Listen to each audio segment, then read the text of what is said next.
সুবহানাল্লাহ। স্বয়ং আল্লাহ রাব্বুল আলামিন তিনাকে এই ব্যথাটা ভুলানোর জন্যই এই মেরাজ করাইছেন। রাসূল আরবি সাল্লাল্লাহু আলাইহি ওয়াসাল্লামের যখন 6 বছর বয়স, ওই সময় তার দাদা দুনিয়া থেকে চলে গেছেন। রাসূল আরবি সাল্লাল্লাহু আলাইহি ওয়াসাল্লামের দাদা যখন দুনিয়া থেকে চলে যায়, ওই সময় তার চাচা আবু তালেবকে বলেছিলেন যে দেখো, আমার এই নাতি এমন এক সময় আসবে, সে দুনিয়ার ভিতরে চমক দেখাইবে, তুমি আমার এই নাতির দেখাশোনা করিও। যদিও তুমি ধর্ম, ইসলাম ধর্ম যদি তোমার ভালো না লাগে, তুমি গ্রহণ করো না, কিন্তু আমার এই নাতিকে তুমি দেখাশোনা করবা, আমার নাতির তুমি দায়িত্ব নিবা, আমার এই নাতির উপরে যেন একটা ফুলের টোকাও পড়ে না, তুমি এই আমার এই নাতিকে ভালোভাবে দেখাশোনা করে রাখবা। কার দায়িত্ব দিয়ে গেল? রাসূলের চাচা আবু তালেবের কাছে, যে আমার এই নাতিকে তুমি দেখাশোনা করো। আর কুরাইশ বংশ ছিল কি প্রভাবশালী, কুরাইশ বংশকে দেখে সমস্ত বিজাতি ভয়ে থরথর করে কাঁপত। আল্লাহ রাব্বুল আলামিন এই বংশের ভিতরে রাসূলকে পাঠাইছিলেন। তো তিনার দাদা চলে গেছেন, এরপরে আব্দুল মুত্তালিব তিনাকে দেখাশোনা করলেন, আবু তালেব তিনাকে দেখাশোনা করলেন। আল্লাহর রাসূলের বয়স যখন 50, ওই সময় তার দাদা, তার চাচা আবু তালেবও দুনিয়া থেকে চলে যাইতেছেন। এমত অবস্থায় আল্লাহর রাসূল সাল্লাল্লাহু আলাইহি ওয়াসাল্লাম তার চাচার কাছে আসলেন, এসে তার শেহরের কাছে, মাথার কাছে বসলেন।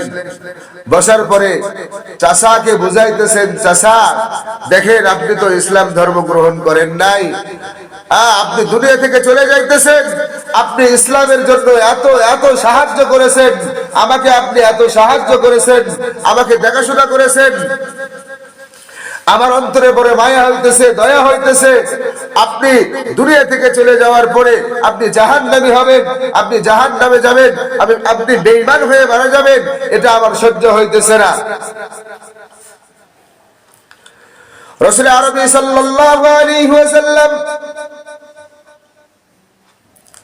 তার চাচার কানের কাছে গিয়ে রাসূল আরবি সাল্লাল্লাহু আলাইহি ওয়াসাল্লাম কি যেন বিড়বিড় করে বলতেছেন। চাচা শুনতেছেন, বাজতে বলতেছেন। ইতিমধ্যে তাদের ভিতরে কে যেন শুনে ফেলে দিয়েছে যে মুহাম্মদ তার চাচাকে ইসলাম ধর্ম গ্রহণ করতে বলতেছেন। এই খবর পাওয়ার পরে আবু জাহালের কাছে এই খবরটা পৌঁছে দিছে যে দেখো, তোমার ভাস্তে, তোমার ভাতিজা মুহাম্মদ সাল্লাল্লাহু আলাইহি ওয়াসাল্লাম, তোমার ভাতিজা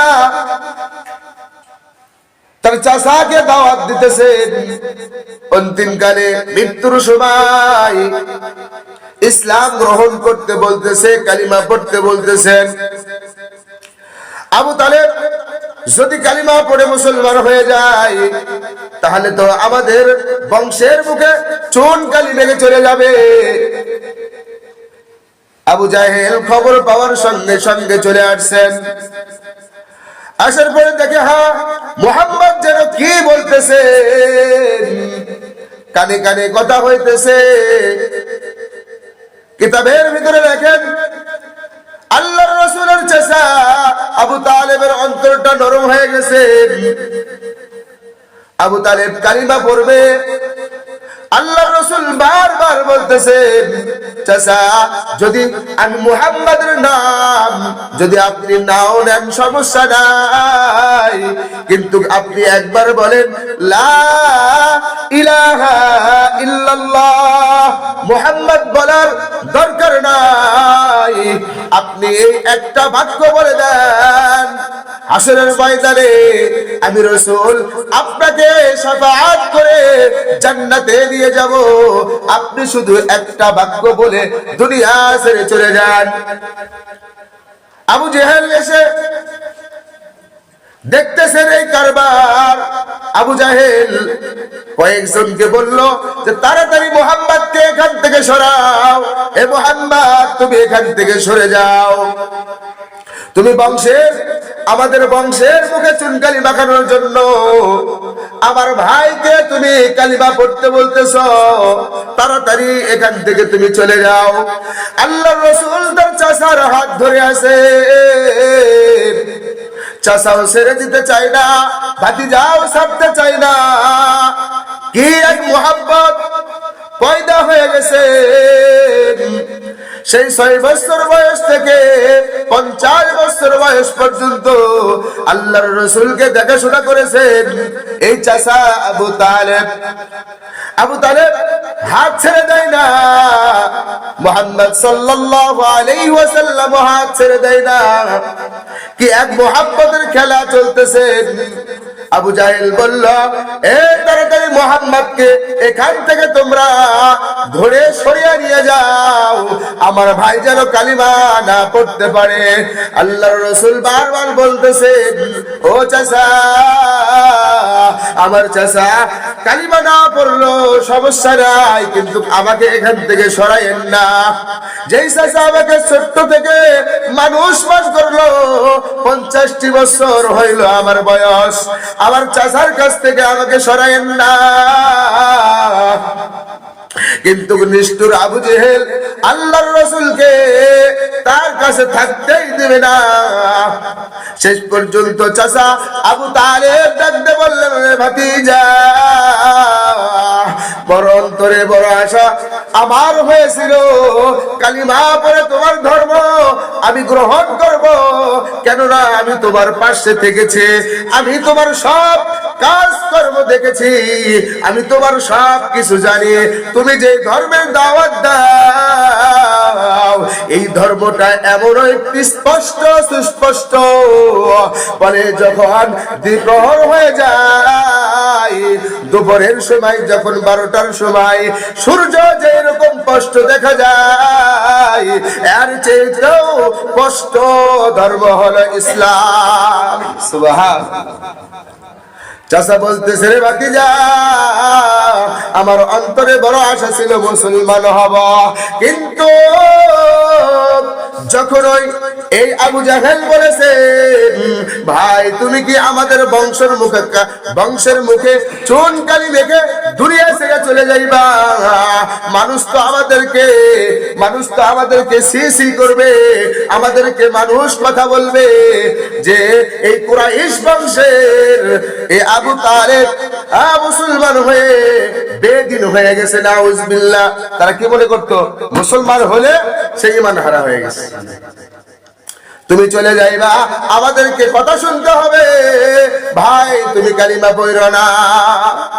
আবু তালেব ডাকতে বললেন, ভাতিজা, আমি তো কালিমা পড়তে পারলাম না, আমি তোমার কালিমা পড়তে পারবো না।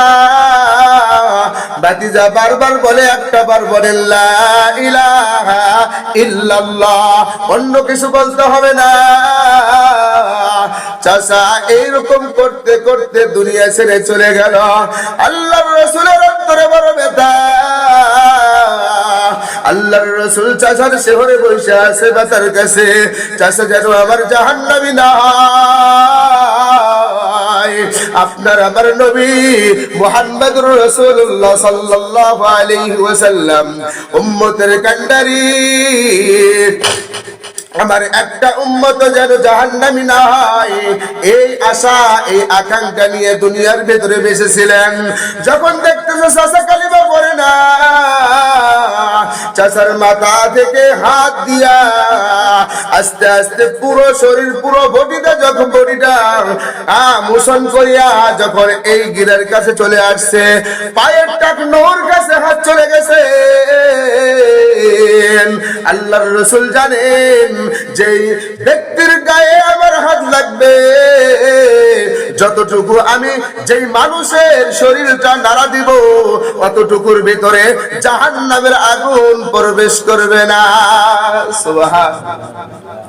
আল্লাহর রাসূলের হাত যখন এই টাকনো পর্যন্ত গেছেন, আল্লাহ রাব্বুল আলামিন হযরত জিবরাইল আলাইহিস সালামকে পাঠাইছেন, জিবরাইল যাও যাও তাড়াতাড়ি আমার হাবিবের কাছে চলে যাও, আমার হাবিবকে গিয়ে বলো আর 1 ইঞ্চিও যদি নিচের দিকে যায় হাত, আমার রাসূলের নবুয়ত থাকবে না। আল্লাহর রাসূলের কাছে জিবরাইল আলাইহিস সালাম চলে আসলেন, আসার পরে বললেন আসসালামু আলাইকুম ইয়া রাসূলুল্লাহ, এ আল্লাহর নবী, আল্লাহ তাআলা আমাকে পাঠাইছেন, জানাইয়া দিয়েছেন আপনি যদি আর এক চুল হাত নিচের দিকে নেন আপনার নবুয়ত থাকবে না, আপনি তাড়াতাড়ি হাতটা সরান। আল্লাহর রাসূল শোনা মাত্র হাত সরায় নিছেন। কিতাবের ভিতরে লেখেন এই আবু তালেবের পুরো বডিটা জাহান্নামে যাবে, কিন্তু ওই জাহান্নামের আগুনের ভিতরে এই বডি ওই জাহান্নামের আগুন স্পর্শ করতে পারবে না। সুবহানাল্লাহ। কিন্তু কিতাবের ভিতরে লেখছেন এই আবু তালেব যখন জাহান্নামে যাবে, জাহান্নামে যাওয়ার পরে তাকে এক জোড়া এই জাহান্নামের আগুনের একটা জুতা তার পায়ে পরানো হবে। এই জুতার তাপে তার মাথার মগজ টপকায়া টপকায়া উতলায়া পড়ে যাবে। জাহান্নামের আগুন তার শরীরে তার বডিতে আঘাত করতে পারবে না, আঁচ লাগাইতে পারবে না। কেন? রাসূলের হাত তার গায়ে লেগেছে। এজন্য দয়ার নবী মায়ের নবী রাহমাতুল লিল আলামিন চাচাকে আর বাঁচাইতে পারলেন না, দৌড়াইয়া গিয়ে নিজের গৃহের ভিতরে দৌড়াইয়া গেলেন। রাসূলের গা মোবারক থরথর করে কাঁপতেছে। আল্লাহর রাসূল যখন বাড়ির ভিতরে গেলেন, যাওয়ার পরে বাড়ির ভিতরে সাপোর্ট দিতেন কে? হযরতে খাদিজা রাদিয়াল্লাহু তাআলা আনহা। বাইরে সাপোর্ট দিতেন চাচা আবু তালেব, আর ঘরের ভিতরে সাপোর্ট দিতেন হযরতে খাদিজা রাদিয়াল্লাহু তাআলা আনহা। বাইরের সাপোর্ট